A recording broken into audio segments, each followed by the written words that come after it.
Good evening. Welcome to another edition of Newsmaker Live right here on DBS Television with me, Timothy Poolnia. We go up until 10 o'clock this evening. We're on the television screens and also we are on Facebook. Later, I'll be giving you an opportunity to call with your questions and comments for my two guests. Before I tell you about my guests, we'll be focusing on the efforts in St. Lucia that has been underway over the last few years to decriminalize the use of marijuana. Just recently, we heard that the Cabinet of Ministers approved the establishment of a commission to review and make recommendations on the regulatory framework for cannabis. And you would have been of the impression that this is the first such commission. This is the third such bodies, I'm told, which has been put together in St. Lucia with limited success. And the feeling is that finally some effort will be made this time around to ensure that something of note, something of benefit will come out of the work of that commission. And the commission is headed by well-known attorney, Mr. Michael Gordon. And the commission involves the representatives of a number of institutions in St. Lucia. That would include the Ministry of Agriculture, the Attorney General, Invest St. Lucia, the Ministry of Commerce, the Ministry of Health, Ministry of Home Affairs, Ministry of Equity, Cannabis Movement, the leader of the opposition, that's Mr. Philip J. Pierre. This time around, he has been invited, definitely so. National Youth Council, St. Lucia Christian Council, as well as the Anola Council for the Advancement of Rastafari. I've been speaking with my two guests over several decades. One in particular, he has been leading the charge on this issue, calls for the decriminalization of marijuana and ensuring that we benefit economically from this herb. And the guests I'm referring to, Mr. Andre De Queiroz, who is the chairman of the Cannabis Movement, and we have Mr. Aaron Alexander, president of the Anola Council for the Advancement of Rastafari. Welcome to the program, gentlemen. Thank you. Thank you very much. Once it's a again. pleasure to be here. Mr. De Queiroz, how are you feeling right now? Because as if I feel that some sections of the St. Lucian society, in particular, sir, owe you an apology. That's how I feel about this particular issue, because I've been discussing this with you for at least 2 decades. And lots of abuse have been hurled at you. You have been ridiculed. You have been told that you are not even a St. Lucian, you're a foreign national, and take whatever that you're preaching to the people of St. Lucia to the land of your birth. And you have been stoic in all that kind of condemnation. You have been resolute, and I'm sure that some people will call tonight and apologize to you. You think so? Well, you know, an apology is not necessary. You see what happened to Dr. Sanjay Gupta? He was totally against the legalization or regularizing cannabis. And he educated himself and he made a complete flip. Now that is a man, a real man, right, would admit to himself that he was wrong and would change his position. Yet in St. Lucia, with all the scientific evidence and data, science backing everything that we have said for the past 20 years, even with all of that, they have people, because of their egos, and they realize they were wrong, but they're not men enough or woman enough to say, I was wrong. Don't you think that's how some people were socialized? They are taught them that marijuana should not be consumed in any shape or form, to the extent, and we have to extend condolences to his family. The 1977 Calypso monarch, Mighty Prince, who passed away on Sunday evening. He won with the song, Don't Smoke Dope. Yeah. And I'm sure you know about this song. Yes, man. Yes, right? man, for sure. So that era, people of that era, certainly they were totally against the use of marijuana. Marijuana was stigmatized. Automatically, it was suggested that if you smoke it, you'll end up at Golden Hope. So do you have any sympathy for those people who of that thinking because of the how they were socialized? And talking about, let's say, people in the 60s and 70s and 80s. And actually, I have an older gentleman, and constantly at it. In fact, we actually decided, listen, we wouldn't talk about it again. And actually, Mr. Richard Peterkin made a post, because Mr. Peterkin is of our opinion that you legalize and you regulate. That would be the best thing to safeguard against underage use and abuse and contaminates in the ganja. You have strict regulations when you legalize, so it's safer for the community, it's safer for everybody. And this conversation went on Facebook, and the gentleman still will not yield to the science. So I cannot feel sympathy there, because the science is there, and if you don't want to admit that you are wrong and the science proves that everything that we have said, then how can I sympathize with people like that? What prompted you in the first place to push for the decriminalization of marijuana when this was not the popular thing to do, particularly in St. Lucia? Well, in 1998, let me go back. I was hired here as a manager involved in agricultural diversification, and in 1987 I came to work for Dennery Farm Co. when the WTO was coming in and our preferential treatment under the Lomé Convention was going out. So instead of saying to grow more mangoes, plant more mangoes, potatoes, and so on, you said also include marijuana. No. At the time, at the time, it was pineapples. So Geest and Farmco had a project, and we grew pineapples, and it went kind of all right. Actually, it was a smooth cayenne, and they had a problem with subterranean mealybug, and it just wasn't the right variety. And to think that we could get any crop that would replace the banana is fantasy, because the banana is a very special crop in the sense that you can harvest every week, so you could get a check every week. No other crop could do that, not even cannabis, So that happened. I was in 1987, I came here, and in 1995, I left Farmco. But prior to that, my cousin, Mr. Bain, brought back a hemp wallet, and he said, check this out, this is made from the cannabis plant. And then we started doing research, and then we developed the Industrial Hemp Initiative, and we submitted a proposal to the government requesting permission to conduct research trials with industrial hemp, which is the benign cousin of cannabis. You could smoke the flower and it wouldn't get you high. So when we submitted it to the government in 1998, that is when we realized, wait, these people think it's ganja. And we did the research and then realized that the whole ganja should not have even been in the Misuse of Drugs Act. It was miscategorized. It was used politically in 1937 by racist white people. And I went and learned the whole history and then realized, well, this shouldn't be illegal. So way back then I realized that this shouldn't be illegal, and I thought it would be something that I could take on and try and educate people and say, hey, listen, let's free this up. And everybody else is doing it. Nobody listened, and we are the last to do it now. Mr. Aaron Alexander of the Ayanola Council for the Advancement of Rastafari. What, apart from you being Rastafarian, what prompted you to join this particular fight?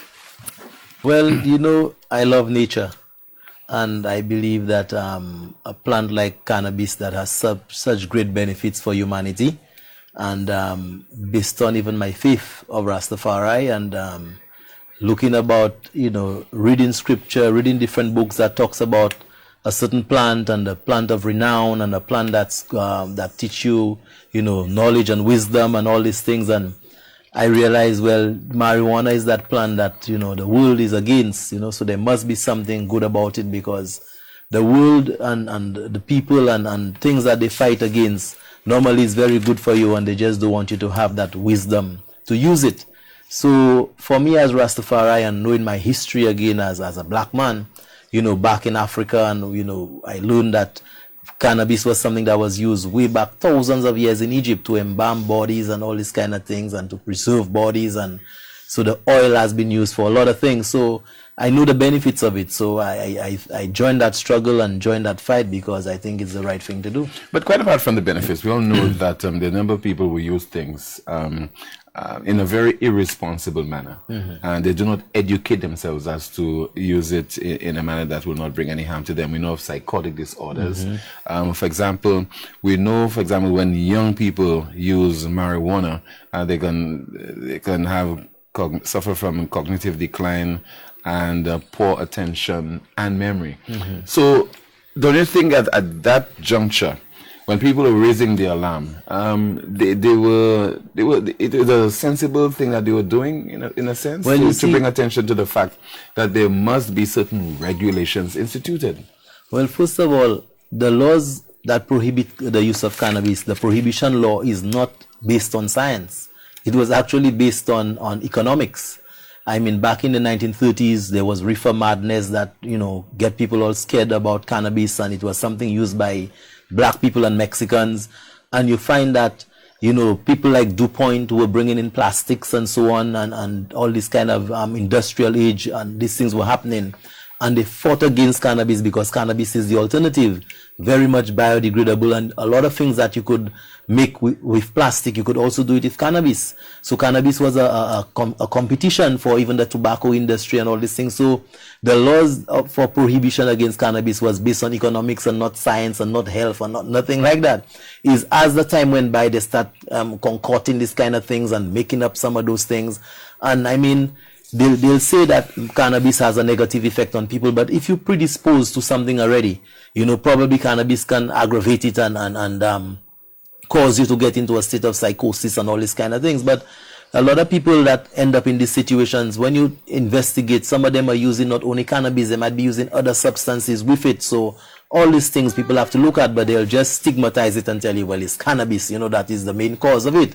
And even earlier, when you ask about the people who've been socialized to be thinking a certain way from the 1960s and 70s and so on towards cannabis, I mean, I feel sorry for these people, because as the world is moving on and people are educating themselves more and more, these people are being left behind.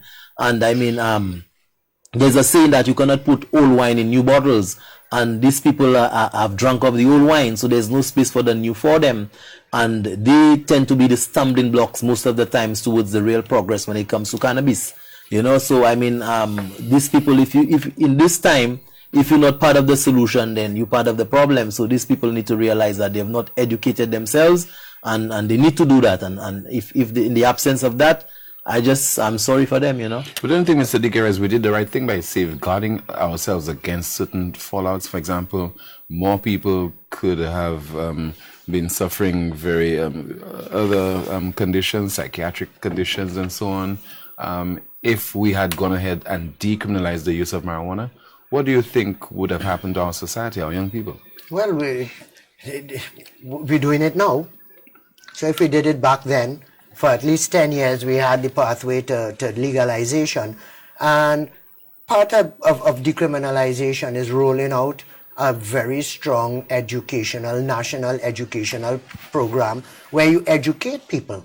Because one of the main reasons for legalization, they have about 4 reasons. They have the human rights issue, where we, the Rastafarians, even myself as a user, I've been discriminated against. I've been abused. People call me all kinds of things, as you said earlier in the program, just because I'm saying that we need to free up this plant, and we can't be putting people in jail for flowers in your pocket. It's a victimless, non-violent crime. Let's use some common sense here now. And not only that, we're in a very permissive society. Look at the behavior of carnival. We tolerate that kind of carnival is bacchanal. Look up the meaning of bacchanal. So we actually promote bacchanal. But having some plant material in one's pocket could get them in jail, while we could behave in that manner. So there's double standards in society. So we are fighting for our human rights. So the human rights issue is one of the things. The public health issue, they have underage use. They have abuse. Many young people are abusing it, smoking 15 joints a day. They have People are getting psychotic episodes by overdosing on edibles, brownies, and cakes, and ending up in the wellness center. COPD is killing people. So they have many public health issues that need to be dealt with. It's illegal now. So as it's illegal, how are we dealing with these issues? We're not. So what we're suggesting is that you legalize, you regulate it, and you educate, regulate, and teach people how to use it safely, because people will be using it. But do you think that people will sensitize to the extent that they should be going on that particular path in terms of educating people, in terms of sensitizing people? I'm talking about way back in the 1970s when the Rastafarian community, people were asking for the drug to be decriminalized. Well, Rastafari, for one, have been at the forefront of the struggle for, more than half a century. And we know, as I said earlier, the benefits of it. But the thing is, with people in society and people who've been conditioned to be thinking a certain way, it's very hard for them to break out of that level of thinking. So sometimes there may be people, no matter what level of educational campaign that you carry out and how much the facts are before them, they'll just decide, well, they're not going to go down that road. And you cannot fault them for that. That is just how they've been conditioned. But at the end of the day, we have to look at all the issues associated with it. Like Andre De Queiroz just said, we have to address these public health issues. For example, we supporting for total ban on public smoking, because sometimes people feel, well, when you talk about legalization or decriminalization, every corner you pass, people will be smoking, but it's not a smoking thing, and they use that as a way of saying, well, no, they don't want it. But there are so many other uses to the cannabis other than smoking, and we need to bring that out to the people. And once we've educated the people on that level, really and truly, the rest is up to them. We as a Rastafari community, we have made many attempts to even go into the school system to educate the youth about cannabis and let them know that cannabis does not belong in schools, because many of the secondary schools in particular have issues with children bringing cannabis to school, and what they do, call the police or call a counselor and all these kind of things, but they are not really giving the children the real education about the cannabis to make them have that level of respect, because for us as Rastafari, this is a sacred herb. And when people do these things and bring it out there out in a corner to smoke or in school and so on, to us they're disrespecting the herb. So we have to teach our people a higher level and a higher sense of being when it comes to the use of herb. What should the authorities do, Mr. De Queiroz, to atone for the incarceration of killing of dozens, if not hundreds of people, because they possessed the drug or used it? Well, we have a recommendation that there'll be reparatory justice, and it would be financial, especially to the Rastafarian community, because they suffered the brunt of the injustices.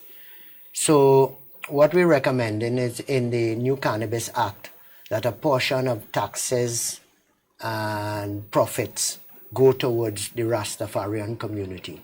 We would also like, as Prime Minister Gaston Brown had done in Antigua, we'd love the government to actually apologize to people who have been brutalized, especially the Rastafari community. So you can't bring people back, people who have served jail sentences. It's history, they have done it.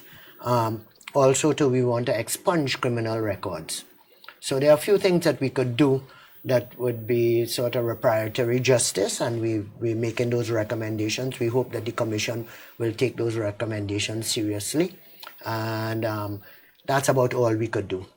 People like Shaka Dan and Naza, who have been murdered because of being Rasta and being associated with the herb, we can't bring them back. So there's no justice But there. first of all, the Commission would have to complete its tasks. And what we're hearing is that this is the third such commission that has been set up. What gives you the impression that this time around, this commission will be able to carry out its duties to the extent that the recommendations will be forwarded to Cabinet and then implemented? Well, I want to go back a bit to respond to that question, because the first Cannabis Commission was set up, brought to Cabinet, and Cabinet decided... What was that? That was 2017 into 2018. They said that the persons who were on the commission were pro-cannabis persons, so they disregard that commission. Then, of course, there was another one set up where Mr. Michael Gordon was the chair of that one, and they recommended all the things that the CARICOM report came out with. They recommended that, and they told the government, well, look, we're endorsing this report. We're done with this commission. Let us go ahead and do it. Then the government still did not accept that. Then there was the Pumandu with the Malaysians that came down at Royalton Hotel. We were part of that for about 2 to 3 weeks. 3 weeks. 3 weeks where we went and participated in that, and the cannabis movement along with the Ayanola Council for the Advancement of Rastafari. We basically gave Pumandu consultants the roadmap as to how to get this done. And they got paid. We got nothing for that. Right? They got millions of dollars and we got nothing for that. And now, this third commission coming in place, then now again, Mr. Michael Gordon is the chair of that. My hope is that the minister who's responsible there right now, the Honorable Bradley Felix, I have a bit of confidence in Mr. Felix. Honestly speaking, you know, his mannerisms, and even when we met with him personally, I mean, he even came down to the Rasta Tabernacle all the way in Vieux Fort to have consultation with us. So I am hopeful, and I see great promise in him, and I see, you know, he's serious, and I think he's genuine about the efforts he's putting into this. And that is one of the main reasons why we, the Rastafari community, is willing to give this commission another chance. But we have told the government straight, we are very disappointed in them dragging their feet, and we even look at this as a bit of a stalling tactic again. So we are keeping our eyes open. As much as we are remaining optimistic about the way this current commission has been constituted, we would still want to give it a chance, especially under the guidance of Mr. Bradley Felix. We want to give it a chance. What has prevented the governments, Mr. De Crest, from acting on this? There are some ministers in the cabinet, Mr. Guy Joseph, Ms. Sarah Flood, they don't want it to happen. And that's the reality of it. And then they have their little team in there who support them. And for no, I guess, on Mr. Guy Joseph, it's because it's a religious thing. And I guess he feels he's trying to save the country. And Ms. Sarah Flood is the same thing, religious fanatics. And, you know, which is ironic, because the first page of the Bible says, Genesis chapter 1, verses 11 to 13. And God made every plant of the land and said it was good. He didn't specify that ganja wasn't good. Every plant was made by God. If you believe in the Bible and you believe in a creator. So I say to the religious people, if you have a problem with the plant, when they say in their prayers, tell God that he made a mistake, you know, because I'm gloves off. I have reached 22 years I've been at this. To deal with ignorant people right now, I have very little patience, you know, arguing ridiculousness. And not only that, I mean, with the Christian Council in St. Lucia, we have a representative on the board. And they are very receptive to allowing Rastafari their rights, their constitutional rights, their religious rights for the use of the sacrament. So I don't know if behind our backs probably they telling the government, don't do it. You know, but I mean, as Rastafari, it is our religious rights. And I'm sure probably you heard about the case in St. Kitts, where Rasta Brethren brought the government to court, and the government was given 60 days or so to change the law because it's discriminating against the Rastafari faith. So, I mean, we are engaging the Christian Council, and all these people are, you know, saying, well, look, it is something that's supposed to happen because the Rastafari rights have been violated religiously. So, I mean, we really cannot understand why the government is playing this kind of game, or why they're not just coming out and get it done. And, you know, we applaud the governments of the Caribbean who have accepted the CARICOM report.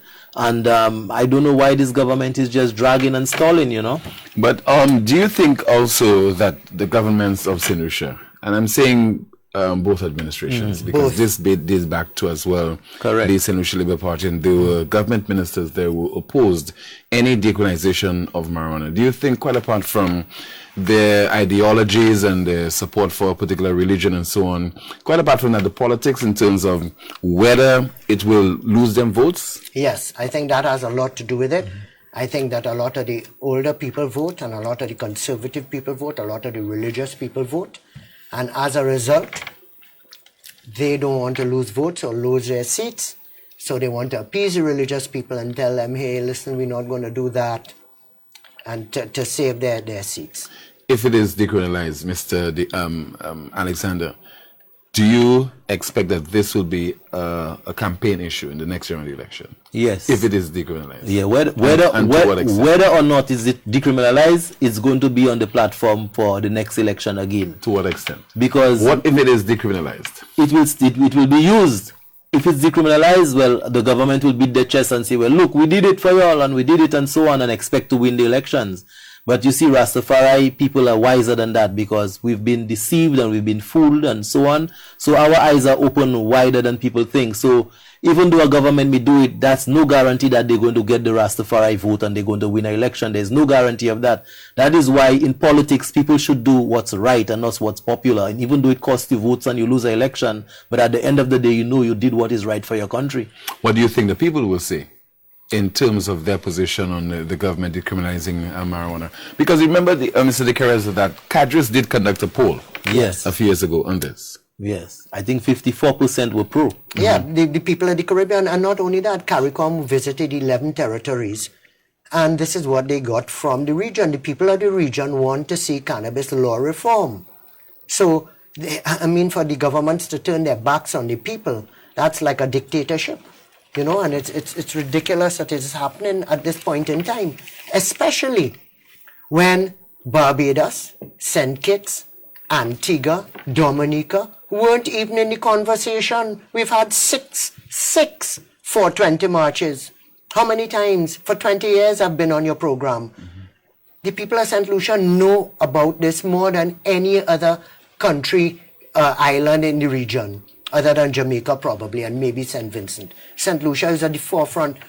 Our model, our template of legalization is way better than everybody else's own. We are the leaders here, and our government ministers do not take us seriously. And who are the experts, Mr. Polio? Who are the cannabis experts in St. Lucia? The people in the commission? 3/4 of them never even seen weed before. And they're going to now make pronouncements on how this should be rolled out. When you have two Rastafarians, you have Dr. King, you have a young man from the National Youth Council, you have myself here. We are the cannabis experts. We are telling these people this is the way to do it. And they forming a commission and asking questions. When we come back, we'll focus on the work of the commission, what it wants to achieve, as we continue the discussion on Newsmaker Live once again with my guests, Mr. Aaron Alexander and Mr. Andrew De Queiroz. You are watching Newsmaker Live. We are also on Facebook Live. See you in just a bit.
Welcome back. We are on Facebook. Thank you so much for watching, and continue the conversation there.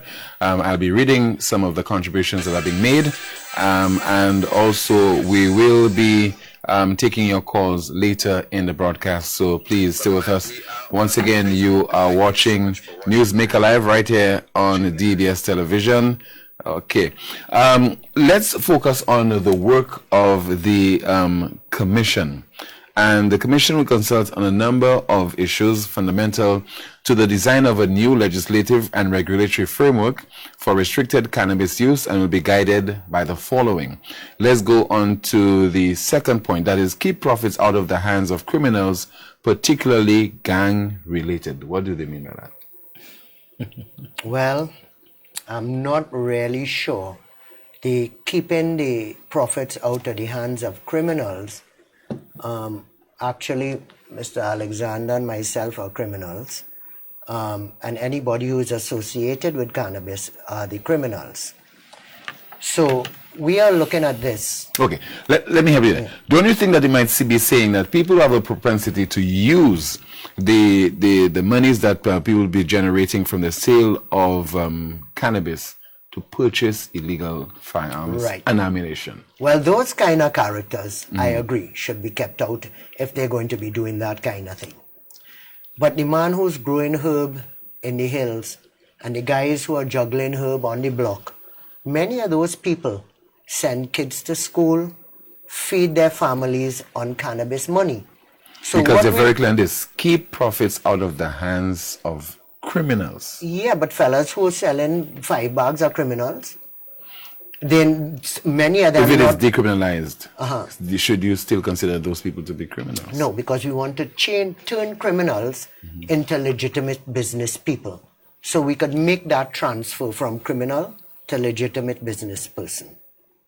And you must ensure that the resources are not used to finance illegal activities. Well, when we roll out the regulations, where you could sell, how much you could sell, how you could sell it, all these regulations will come. They have to stick to the regulations, and if they don't stick to the regulations, they're licensed to vend or grow. You know, if they start using, for instance, a systemic insecticide, or when we're supposed to be growing organic, we wouldn't accept that plant material. We wouldn't be selling that to people. Right now, people growing anyhow they want. And people smoking probably, deadly chemicals, agrochemicals. So with legalization, there'd be even regulation in the growing. And the St. Lucia Bureau of Standards already has a committee, right, dealing with standards in the cannabis industry. So this is what legalization is about. It's about regulation and standards. So you protect the vulnerable people. You protect your people. Right now it's illegal and nobody is protected. But I don't think that our reputation is not to go when it comes to regulating industries, regulating sectors, Mr. DeCaris? Well, it's more about education, I would say. It's a lot to do with education. Policing on the whole. Well, look, the Police Welfare Association has agreed and said, listen, they're supporting the reform of cannabis laws because they themselves realize that going busting fellas for a pocket full of herb does them no great benefit. In fact, it works against them. Yeah. Because then the people in society look down on them. And the police need to be working with the people in society. So you can't be their enemy. So let's, make friends and not enemies. And the way you do that is not to bust people for $5 and $20 worth of herb. Ms. Alexander, one of the issues the Commission is looking at, protecting St. Lucians by keeping cannabis out of the hands of children and the youth.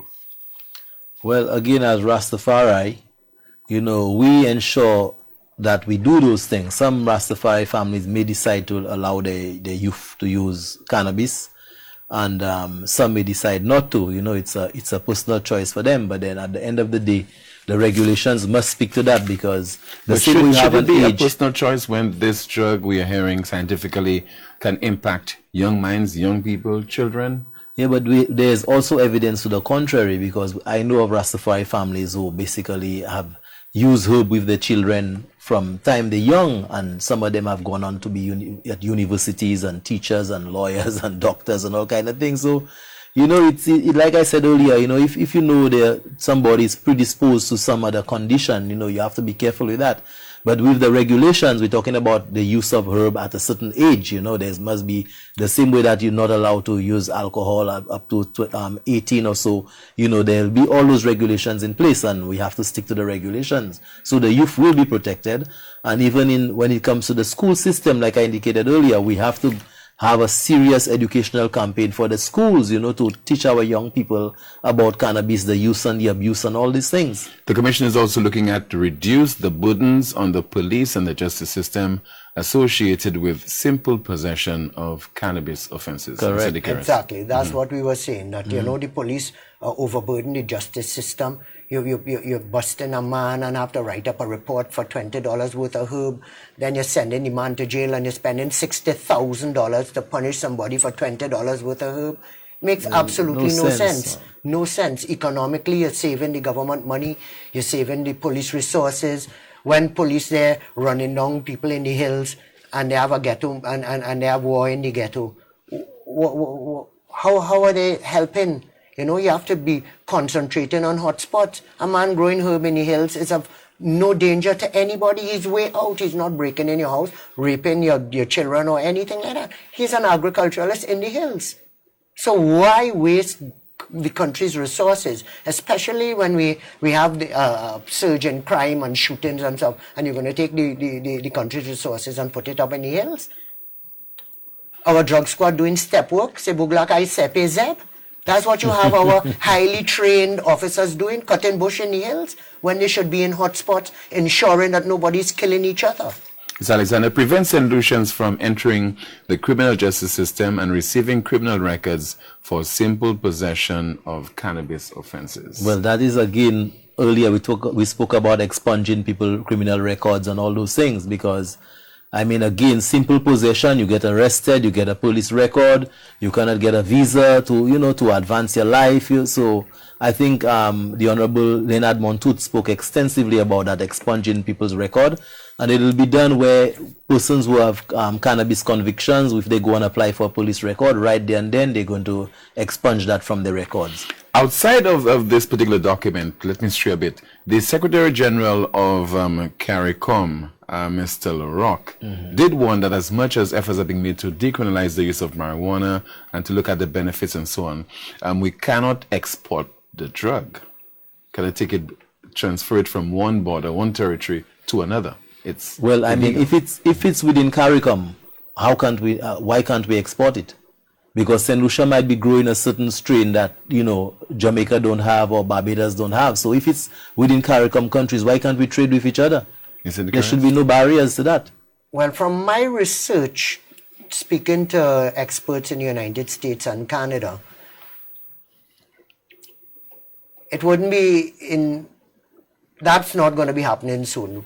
Raw cannabis being exported over international boundaries is not something that's going to be happening now. I think what will take place way before that is extracts made from the cannabis plant that you could actually measure the contents, so much CBD, so much THC, and then you have it so it's regulated. So stuff made from cannabis would be the first thing that you'd be able to export. Raw cannabis, because we have phytosanitary regulations. You can't take a cutting, say a hibiscus cutting from Trinidad and bring it through the airport. Plants, animals, and plants and that. So you have phytosanitary regulations. So I guess the world will be moving towards international cannabis trade in the future, but that's not happening now. What we need to do is focus on the industry here and developing the industry here for now, without thinking about exporting raw cannabis. 5. Protect public health and safety by strengthening laws and enforcement measures that deter and punish more serious cannabis offenses, particularly selling and distributing to children and youth, selling outside the regulatory framework, and driving under the influence of cannabis. Ms. Alexander. Well, driving under the influence of cannabis, that self, I don't know why they even have that in there, because nothing could ever be proven that people have a serious accidents or even accidents at all from driving under the influence of cannabis.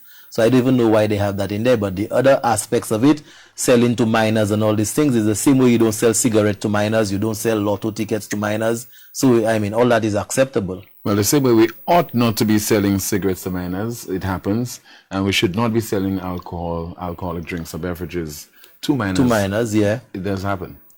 Yeah, yes, it does. It comes with the problem of regulation. Enforcement, yeah. Enforcement is important, but I mean, you still have people who try to get away with things, whatever people could get away with, they'll try to get away with it, but you have to be vigilant, yeah. But I think if we educate, I've been for years going on all the blocks all over the country and speaking to the guys about, hey, look, when this thing gets legalized, how you all going to sell it. And I really think that the people who are juggling the herb are conscious people, and I don't think maybe 5% of them would want to sell it to a kid in uniform. But as soon as we find that out, we just take away his license. Yeah. 6, ensure solutions are well informed and provide appropriate public health campaigns for youth, in particular, to understand the risks involved in cannabis use. That's the National Educational Program. The government has given us $100,000 EC to conduct 36 events. You've already received that money? Well, not us. The Cannabis Movement and the Ayanola Council, we have been doing educational sessions for years, and we will continue to do it with or without the money. Because if we wait on government to give us money... When do you expect the public education to commence? Exercise? It's on Friday, we are having our second meeting of the commission, and I guess I'll ask that question. So after Friday, the initial meeting was just, I guess, for us to get to know each other. And the meeting on Friday will be, I think, a much more serious working session. So a lot of the questions that you are asking tonight, I think some of the answers would be revealed on Friday. So what we need to do is probably have like a press conference in the following week to let people know what has passed and what decisions are going to be made on. 7, establish a system of strict production, distribution, and sales, taking a public health approach with regulation of quality and safety, restriction of access and application of taxes, with support for treatment, mental health, and education programs. Yeah. Well, these things have to be addressed definitely, and we have to do this under very strict and controlled measures, because even when you have your farm, the same way people will go and steal your potatoes or whatever you grow in Pretty-Alaskan is a problem. So there must be some level of security when it comes to your farm, so nobody don't come and raid your plantation and all these things, So there must be some serious security aspects to deal with as well on that. And the final area to be looked at by the Cannabis Commission, provide access to quality controlled cannabis for medical and scientific purposes. Mr. Nicaras. Yes, and that is why we going to ensure that all cannabis grown would be grown organically. So there'll be no pesticides or contaminants. The work of the cooperative is to receive high THC for personal use, as well as the hemp for the medical extraction of oil. So everything would be coming through there, and everything would be quality control, because you don't want to make medicinal oil out of contaminated cannabis, because then when you start to actually make the pharmaceuticals, then you'll have phytotoxicity. So it's important to have a regulated have people who grow in cannabis to be heavily regulated. What do you think about the composition of the Cannabis Commission, chaired by Attorney at Law QC, Mr. Michael Gordon, and of course you have representatives from the AG's office, Invest in Lucia, Ministry of Commerce, Ministry of Agriculture, Ministry of Health, Ministry of Home Affairs, Ministry of Equity, Cannabis Movement, Leader of the Opposition, NYC, St. Lucia Christian Council, and the Ayanola Council for the Advancement of Rastafari. When I was there, it was a great meeting. The gentleman from the Christians Council wasn't there. Musa was in place of Mr. Philip J. Pierre and made excellent contributions. The Attorney General was there. He was quite serious and concerned about the exposure of youth to cannabis, and Dr. King went back and forth, and I think the AG now understands that legalization, what he thought was legalization, is not actually that, and legalization comes with regulations. I think Dr. King alleviated some of his fears. Their legislative draftsperson, their lawyers. Big up to Invest St. Lucia for having a really professional take on it. They gave out hard copies of the CARICOM regulations. They gave out hard copies of the PROMANDU regulations. National Youth Council was well represented. It was a great conversation, and Mr. Senthill from PSF Health was obviously there as well. Health is an important part of it, and the conversation was very cordial, and I think we're going to go forward. Mr. Michael Gordon said this isn't if we're going to legalize cannabis, it's how we're going to do it. So that's the first words that came out of his mouth. He said, I don't want anybody to be under the impression that we're discussing if we're going to do it. We are going to do it. It's how we're going to do it. So it is going to happen. And I trust with these sort of people on the commission that we will have the best model, best template out of all the regional small island developing states. The big question is, who will be harvesting, who will be cultivating the marijuana plant, whether there's room for foreign interests, foreign corporations to participate in the industry whenever the decision is taken to enact the legislation that would pave the way for the decriminalization of marijuana. We'll be discussing this issue when we come back in just a moment, and we'll be taking your calls right here on Newsmaker Live.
Welcome back. Thank you so much for staying with us. You're watching Newsmaker Live. My guests this evening, Aaron Alexander, President of the Angola Council for the Advancement of Rastafari, and we have Andrew De Queiroz, the Chairman of the Cannabis Movement. The government of St. Lucia, after Cabinet deliberated in July of this year, decided to put a commission together, and that commission is scheduled to continue its work and very soon to forward recommendations to government with regard to the way forward, determining whether it's a case of when the drug will be decriminalized in St. Lucia. Let's put the telephone number on screen so that you can call with your questions and comments as we continue our discussion. Who should be benefiting? Who should be participating in the cultivation, harvesting, and the production and so on of the drug? Well, I believe first and foremost, the people who have been disenfranchised, the people who have been taken advantage of, brutalized, and so on for the herb, they should be the first ones to benefit. So whatever legislation and regulations the government put in place, we have to have these people in mind first and foremost and get them involved in the whole process, because you have value added coming in, cultivation, processing, all these things. These people have to be involved in the whole chain of things. We'll continue the discussion on this in a moment, but we have a call. Good evening, Newsmaker Live. You're on the air. Yes, hello, good evening. How are you? Hi, I'm okay, sir. Good evening to you. Go ahead, please. Okay. I tend to think that one of the main reasons why government is afraid to legalize marijuana is because some of the guys have locks on their head. They wear locks. They consume marijuana and they commit some of the heinous crimes. So Peter Pan for Paul. Thank you very much. Thank you so much. Well, I would say not everybody that have a locks even consume marijuana, so that's totally ludicrous. But Yeah. but I understand that position easily, because they have a lot of bad man with gold riding bike, gunman, and the perception is that that's a Rasta man, that's a locks man. A Rasta man doesn't behave in that manner. But again, how do you ensure that the various safeguards are instituted? Because I think even in some of the territories you hear of interests being made by foreign nationals wanting to invest thousands of dollars, millions of dollars, right, in the cultivation of marijuana. We have a call. Good evening, Newsmaker Live. You're on the air. Good evening. Good evening to you. Let me turn my TV down here pretty quickly. Sorry about that. I have listened to the gentleman on your program several times, and I've tried to follow the model that they're planning on using, and it has not been clear to me yet what the model is. I know there's a commission and things aren't finalized, but let me draw a reference to what's happening in the U.S. For instance, let's take New York. New York has not legalized marijuana, but they have decriminalized cannabis. And what that has done is allowed for the sale of edibles and oils, but not the plant.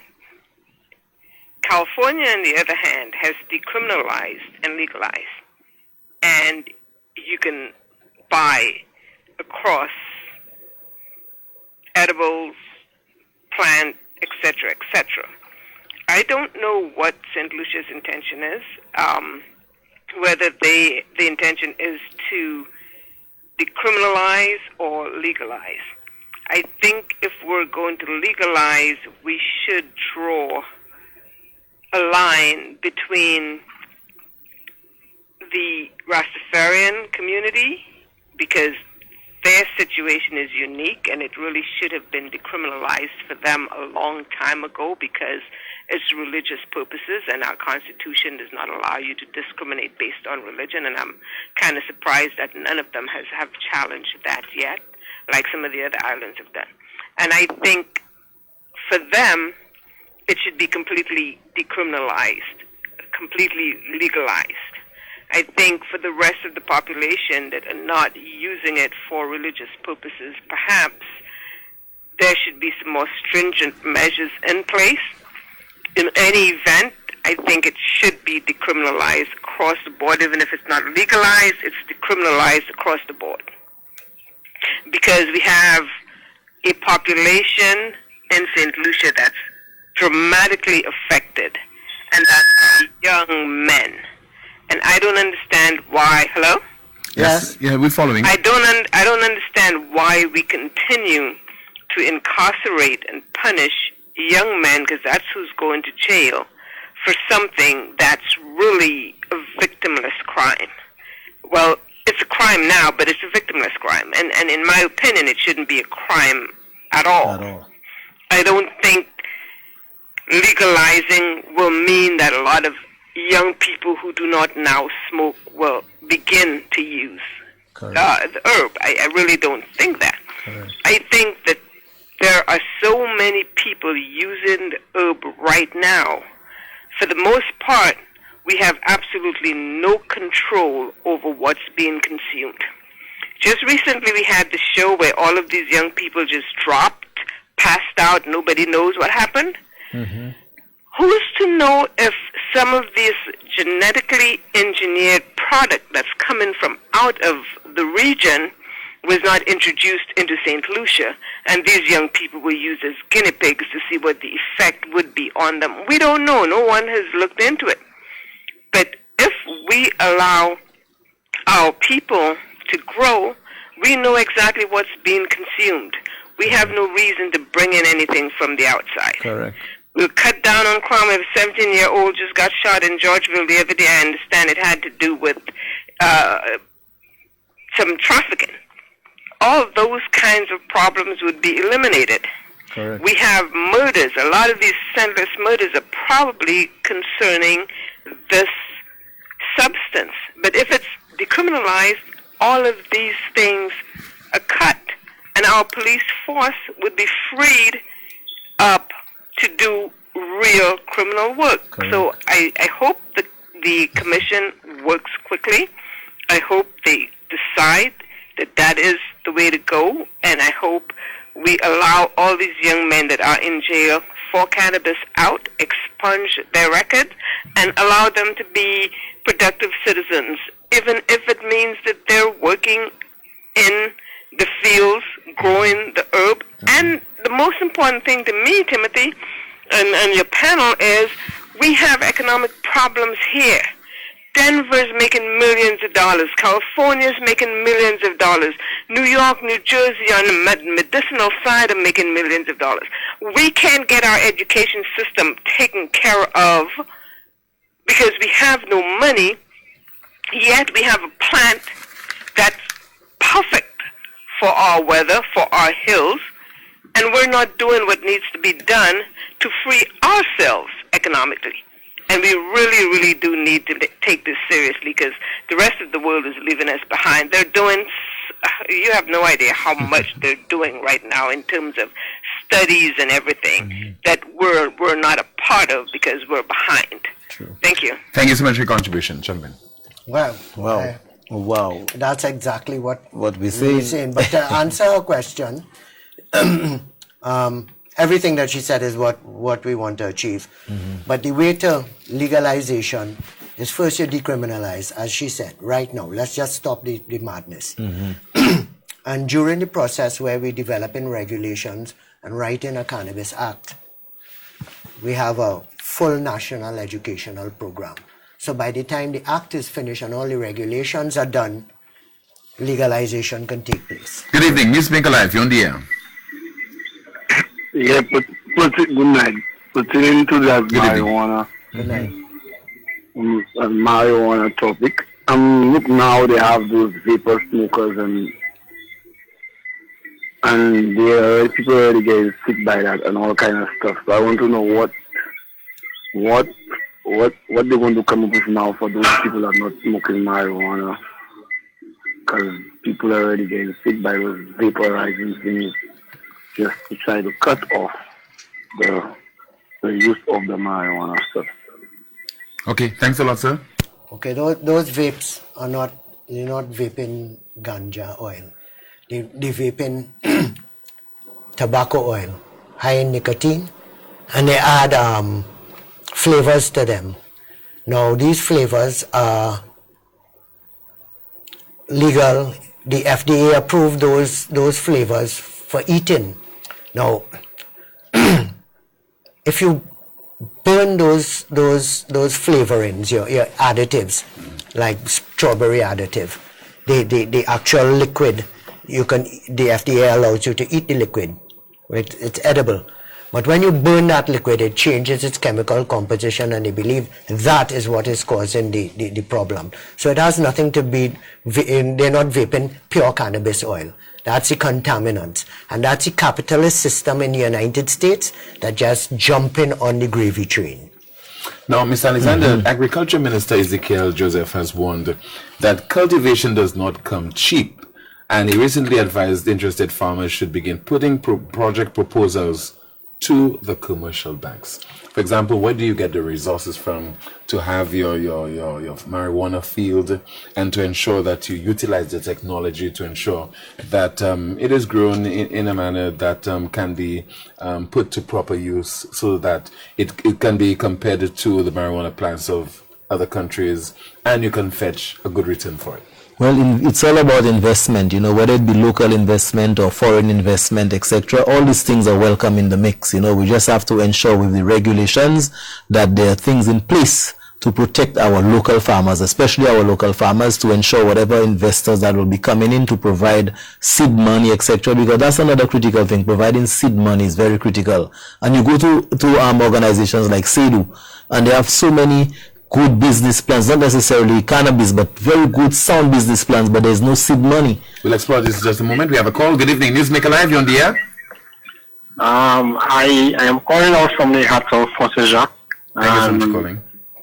And in Fort Saint-Jacques, that's where you get a lot of marijuana.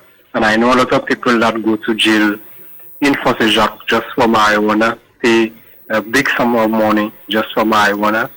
And then they thinking like marijuana is so much of a drug that they come into the hills, destroying all our plants, and then thinking like marijuana is a big drug. So please, we will be more than happy if it will be legalized.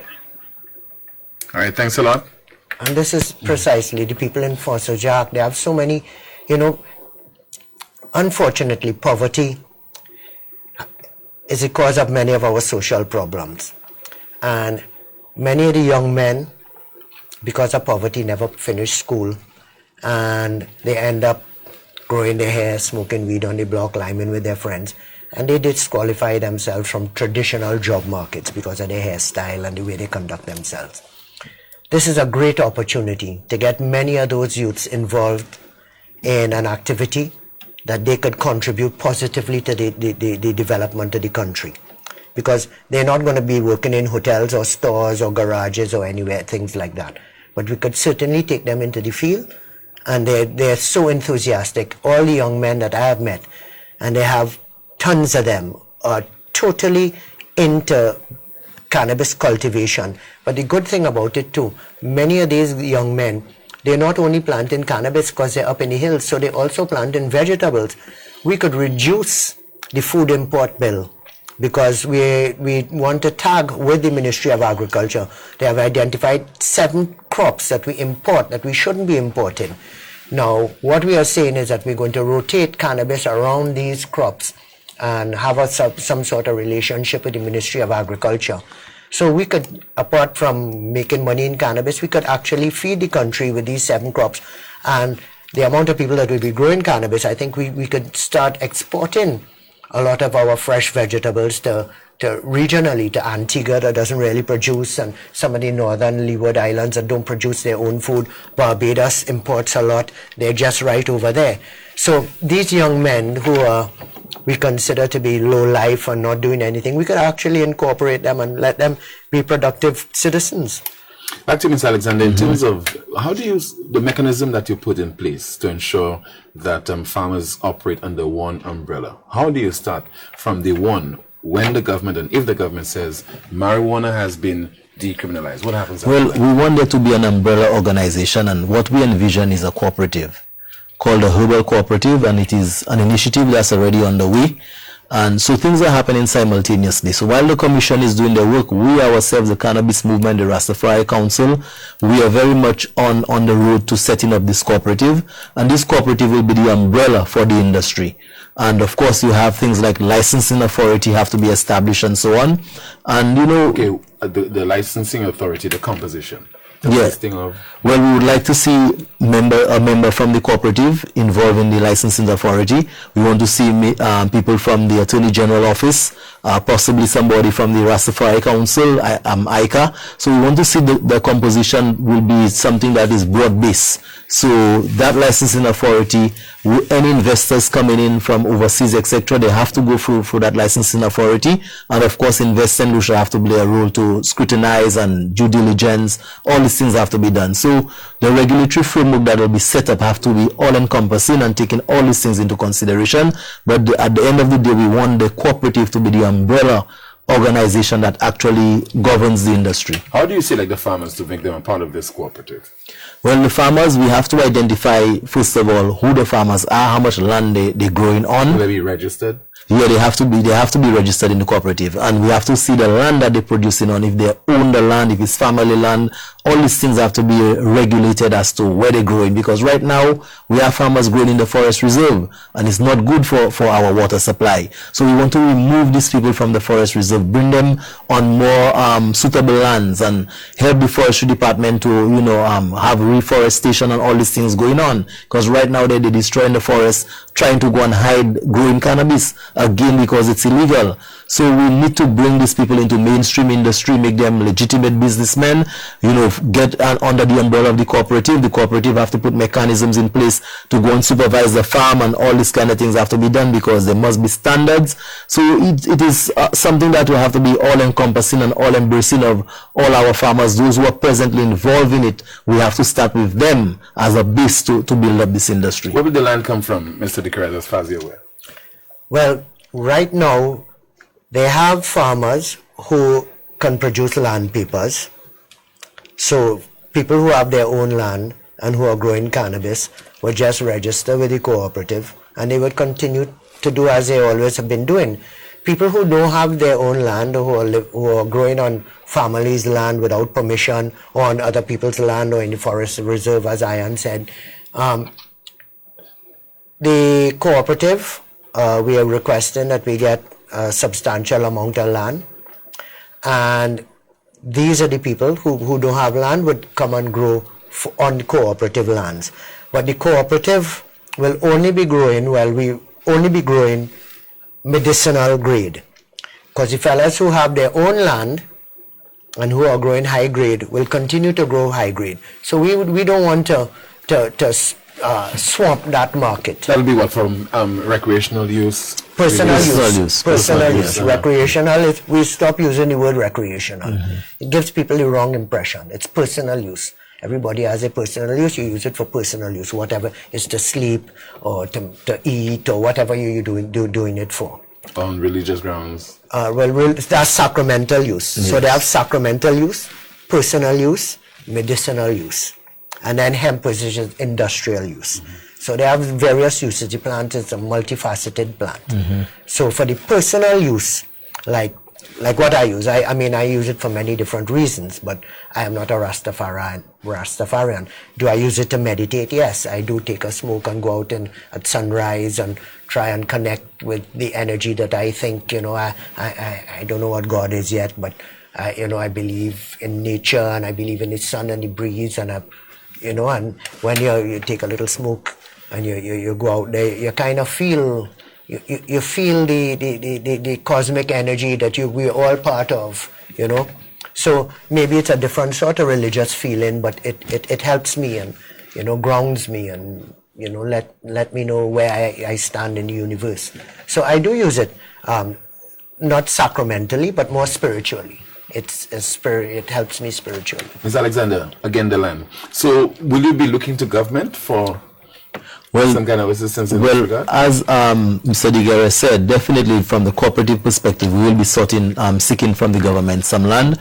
But from the Rastafari perspective, just as in Barbados, We applied to the government for lands, and we were told to go and identify, go and seek out the land where we see, land that we're interested in, and come back to them. So we intend to follow through on that, and that was done under the previous administration, but we have not engaged this current administration in that line of getting land from the government. But this is something the council will be pursuing, because we need the land, and we want to ensure not only land for growing cannabis, but part of the reparatory justice that we seek for the Rastafari community in particular, for all the injustices and so on. Definitely land would request that from the government. How do you ensure that this initiative is sustainable? Because anything to do with agriculture, let's look at the experience we've had with the banana industry, where governments of St. Lucia had to bail out banana farmers to the tune of millions of dollars. Do we expect that the venture be taken through the setting of a cooperative will be sustainable to the extent that farmers will not be looking to the government for handouts down the road? I don't think currently, or even in times gone by, I don't think we actually have had foreign investors into the banana industry. And that is a difference for the cannabis industry. We will have foreign investors coming in. The industry was privatized, banana industry was privatized. Yes, but I'm talking about like you never had probably some pharmaceutical company coming down here and saying, okay, well, they're going to invest in bananas in St. Lucia. So that would be something different for the cannabis industry. So foreign investors and local investors as well working together, I think everybody will safeguard that industry, and it will be sustainable because you have value added as well. We just produce bananas and ship it to Europe, but in cannabis there's a processing aspect, there's the pharmaceutical oils, all these things will be done. So there's value added along the line where some of those profits will be coming back to the cooperative into a reserve fund to sustain the cooperative. So I don't think we'll reach a situation whereby government will have to bail out this industry. And the monies too. Bananas monies is a few cents per pound.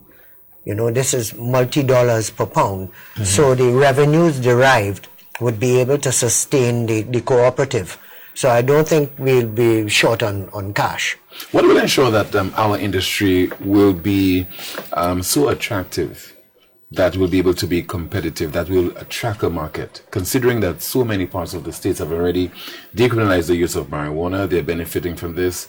Canada, and also some parts of the Caribbean as well. Okay, we're coming very late in the game. Yes. Okay. And one of the investors who was here and been trying to get their foot through the door, unfortunately they didn't. But this is a massive company. These are big dudes. They went to Zambia and they bought 1,000 acres of land. They went to the Ukraine and within 2 weeks got the Ukrainian government to decriminalize. So that's why some of them are like scratching their head as to how come this little country is playing such hardball. They're dealing with massive countries and a huge consortium with millions of dollars. But we are always accused of playing into the hands of foreign interests. So on this occasion, we're holding our ground. Isn't that what we're doing, Mr. Alexander? Yeah, when we should. To our detriment. Yeah, the one time that we shouldn't be holding. That's when we look to hold our ground. Yeah, typical. Yeah, but, so I asked the gentleman, I said, but you're getting 1,000 acres in Zambia like that, and it's going down. Why are you still interested in the Caribbean? He says everybody knows that the Caribbean would be the epicenter of the cannabis industry in this future. We have what nobody else in the world has. We have a culture, Rastafari culture. Bob Marley is known worldwide, the Rastafarian culture, the Caribbean, Haymon, all of that is part of it. People will be flocking to the Caribbean, if they're sick and they want palliative care and they're using cannabis as a medicine, cannabis oil, Rick Simpson oil, whether they come here on holiday when it's winter time, and winter time in Colorado burning a spliff, and winter time in St. Lucia burning a spliff on a beach. It's two different experiences. So we have the tourism product here, the ganja tourism product.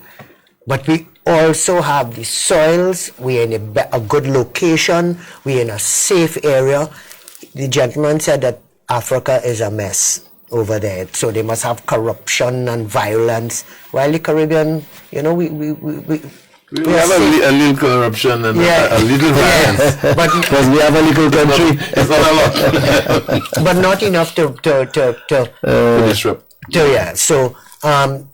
So this is why all these investors are looking to the Caribbean.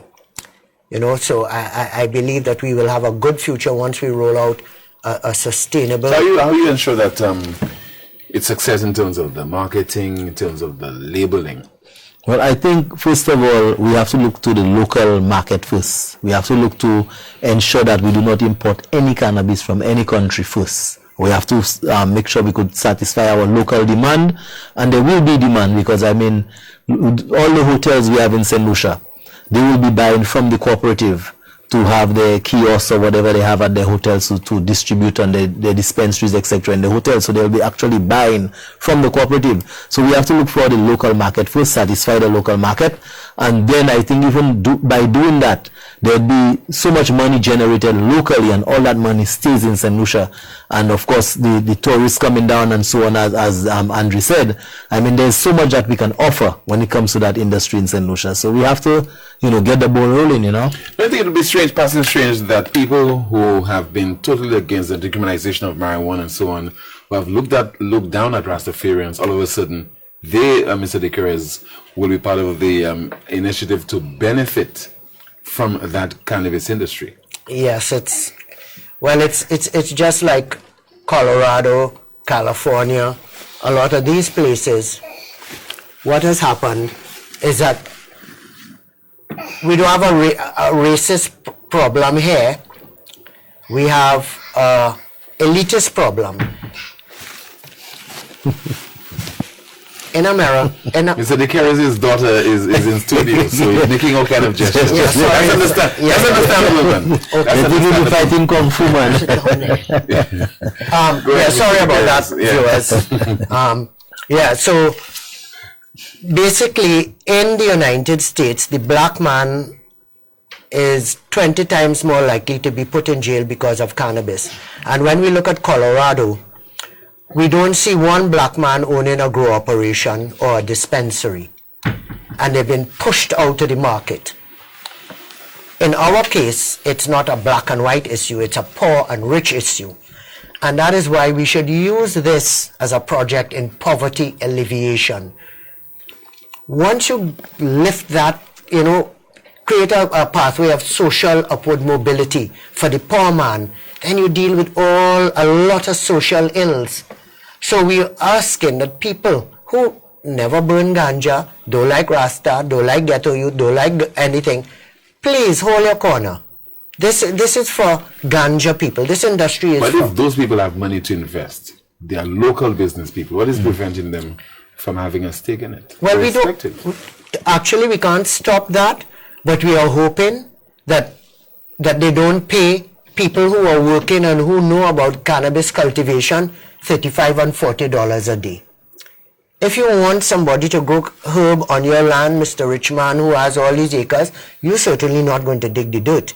So you're going to have some poor man digging the dirt for you, right? Have you made a determination as to what will be paid daily? You have not reached that point yet. No, we're paying by the pound, right? So we are contracted to be paid by the pound. Now, if we have people, for instance, if Aaron has an acre of land, supposed on some of these varieties could yield like £1,000 per acre in 4 months, right? From seed to harvest and clean the field, 4 months. And they're offering $50 US a pound. That's $50,000 US in 4 months. So this landowner is going to make $50,000. How much is he going to pay the guy sweating in the field? You see, we have some neo-colonialist fellas here. True. And want to treat their own black brother like a slave. We don't want that at all. You pay the man his money. Man. Pay him $100 a day for his labor and crop sharing. When you make your profit, you give him a piece of the profits. We are hoping that landowners behave in that manner and not voas, greedy bastards that they are.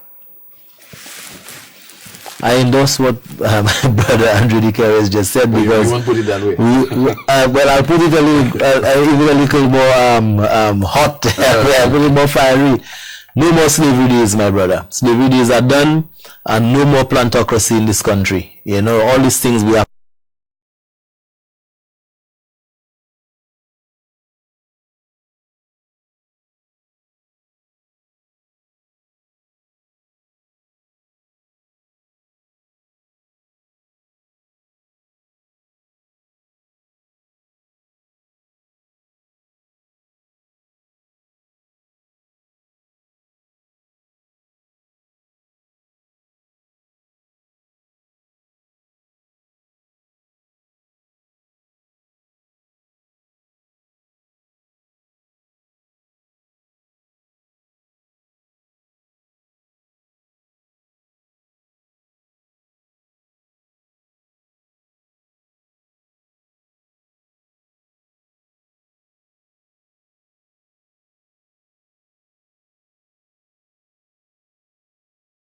next movement to go down that road. We will set up this thing in such a way that people get paid fairly for working on the plantations. Final comments. Let's start with you, Mr. DeCaires. Well, to all viewers, I'm encouraging you all to support the commission, to support initially decriminalization, moving to a regulated regime of legalization. All the fears of what the weed gonna do, and please, it is illegal now, and all your fears are manifesting as it's illegal. When we move to a legal regime, many of your fears and your concerns will be alleviated over time because it's about regulations. So please trust the commission to come up with a model that would protect the vulnerable while reaping the economic benefits. Ms. Alexander, final comment? Yeah, I want to thank you for having this program, Tim, and it's always an eye-opener when we have such discussions. I hope that persons learned a lot this evening. And I'm hoping moving forward when there are other consultations, because the commission have to have consultations in different constituencies and different communities. I'm hoping that people will turn out to the consultations, let their voices be heard, and let us address some of their concerns, because people have concerns and there's no doubt about that. But we want people to do this in a, in a open environment and, with a great understanding as well. We don't want no roro, we don't want no quarrel, we don't want no, bad talk. We just want to reason about the issue and ensure that everybody has a full grasp of what's happening. So at the end of the day, when the commission makes its final recommendation, that people will not say they were not consulted. And that is one of the main things, the educational campaign that have to be carried out. We will be very much part of this to ensure that we educate our people.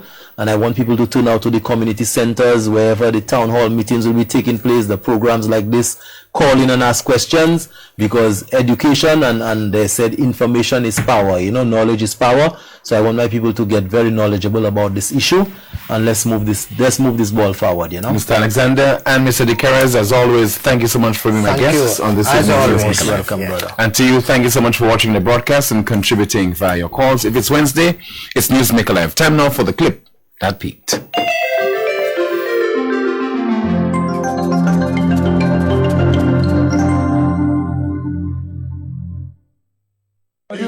You talk to me. Yes, Mr. Kid Rowley. The second point is the crime in the country out of hand. Yes, we know, but we looking for you to give the opinion. I don't like how Gary Griffith said to shoot to kill the youths, knowing people commit crime as sick people. You're supposed to give. Hold on. Right.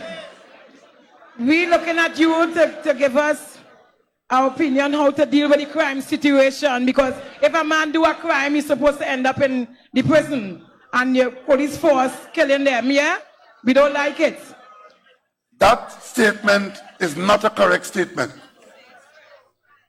Mr. Griffith, the Commissioner of Police, simply says very clearly that if a citizen, and whether it's them boys or your boys or who boys, if a citizen acquires a firearm and shoots at the police officer, under the laws of Trinidad and Tobago, the police officer has been trained to return that fire.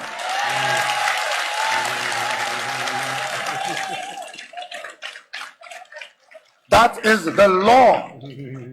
He also pointed out, in response to some of you saying, well, if you have to shoot when they go to kill you, shoot them in their hand or in their foot.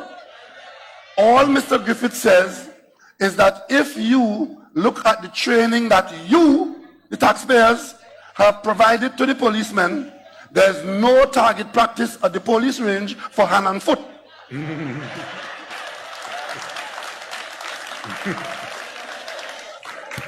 And the last point he made is this. The last point he made is this very important point. If you, any of you citizens here, is there anybody in this crowd that ever had the experience of having a gun pointed at you? Well, you will understand that if you are looking at a firearm pointed in your direction, held by a person who is not telling you hello, that fraction of a second that you hesitate to respond to a person who acquires a firearm, points it at you, and even discharges it in your direction, that fraction of a second that you may try to aim for his hand, which is not part of your training, may cost you your life.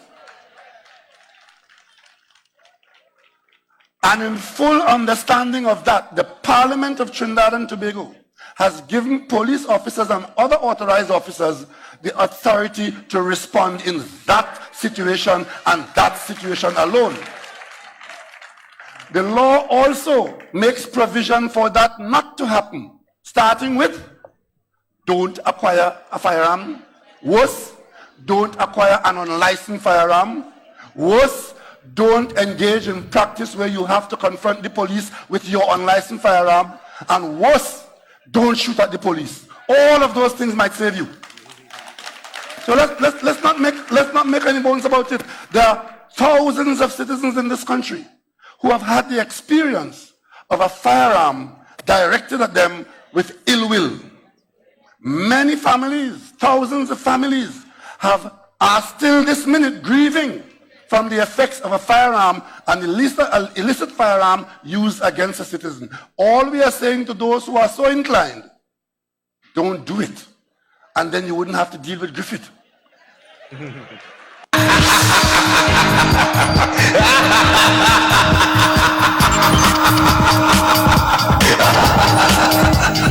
And that's broadcast once again. Please join me tomorrow afternoon between 12:30 and 2 o'clock on Real FM 91.3 North and 91.5 South for Newspin. Good night and see you next time.